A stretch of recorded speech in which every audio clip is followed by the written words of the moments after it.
In the Georgian, the crisis which has taken place in the Caucasus in August has been a very important development in the international security. Unfortunately, it was the crisis which has highlighted that this was the war with no winners. This is the war which unfortunately has been both predictable and preventable, and it is very unfortunate that we are now in a situation where we have to deal with the consequences of the conflict, which is going to undermine the stability of the Caucasus in the foreseeable future, is going to impact the security of the Eurasian region as a whole, and most importantly, is going to prevent Russia and the West from working closely together to address the international problems that are now ahead of us in the years to come. It is very important that in the current environment where the facts remain to be disputed, to develop a very clear account of what actually happened on August 7th and 8th. It is essential to set up a fact-finding commission which would present a very clear and objective account of what has taken place. It seems to me that it is very important also to understand how the international institutions and the international community have failed to act early to prevent the conflict. And I am totally convinced that this conflict could have been prevented. The conflict in Georgia, Georgian Ossetian conflict, Georgian Abkhaz conflict are the inter-ethnic conflicts that have centuries of history behind them. However, unfortunately, in the recent years, very little attention of the international community has been focused on finding a sustainable and just resolution to those conflicts. There was an assumption in the West in particular that those conflicts can be frozen forever, and therefore they can simply be taken to the account, but not actively resolved or be subject to active efforts on the international community to resolve them. It seems to me that the build-up to the current crisis have been taking place over several months.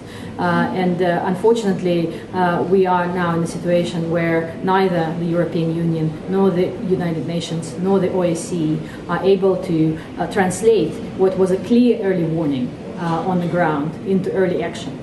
It is unfortunate that the summit of the European Union, which has taken place in September, didn't take place in July, when it was clear that the conflict escalation was taking place on the ground. It is unfortunate from my point of view that the OSCE, the key player on the ground in South Ossetia, was unable, because of the divisions among its members, to draw the decisive attention of the international community to real actions on the ground to prevent the conflict. I believe that the intervention of the German foreign minister with his initiative on the Georgian Abkhaz conflict had played an absolutely crucial role in preventing the possible escalation of the Georgian Abkhaz conflict exactly around that time in July of this year. Unfortunately, we had no such intervention in the case of Georgian South Ossetian conflict, which for years had been ever more capable of producing escalation on the ground. I think now we have a situation where Russia has acted initially in a situation where the international community has not been able to produce a clear assessment in the first hours of the beginning of the conflict, and Georgia moved its troops into South Ossetia to develop a response which could have prevented the conflict escalation. And as such, I believe that Russia's initial intervention to protect civilians in South Ossetia, as well as Russian peacekeepers, have been justified. However, Russia went too far. And it is clear that by intervening beyond Abkhazia and South Ossetia to going into Georgia proper, Russia was sending a larger signal both to Georgia and to the international community. And I think this was the biggest miscalculation which Russia has made.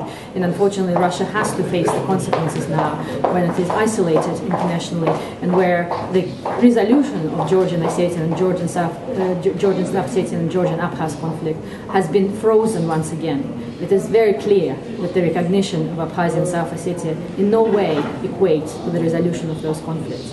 And now it is the responsibility of the international community to go back to the situation where we can find a durable solution to the conflict, because the only real security guarantees should be found through the process of conflict resolution. And here I believe that the European Union should play a crucial role.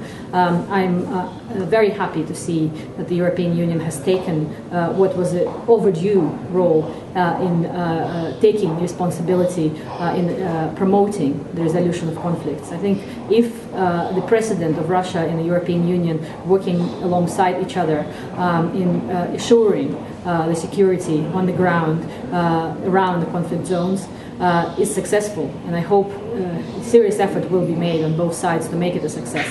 It could create a new mechanism in which both Russia and the European Union can work together to address, in a preventive way, I hope, any possible other conflicts. I'm particularly worried about the conflict in Nagorno-Karabakh. Let me say a few words about the role of the United States. I do believe that the United States, unfortunately, through its policy, has decided to become a party to the current conflict, not a facilitator.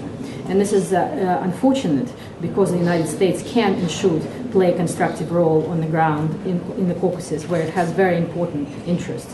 And I believe that the new administration should take a very careful and strategic view over how it should proceed in the future in developing relationship both with regional states and with Russia in the region. I think we need a new strategy which is inclusive, which is based on dialogue, and which takes into account the realities on the ground. And I believe that only through that strategy the United States can emerge once again as an important player in the region.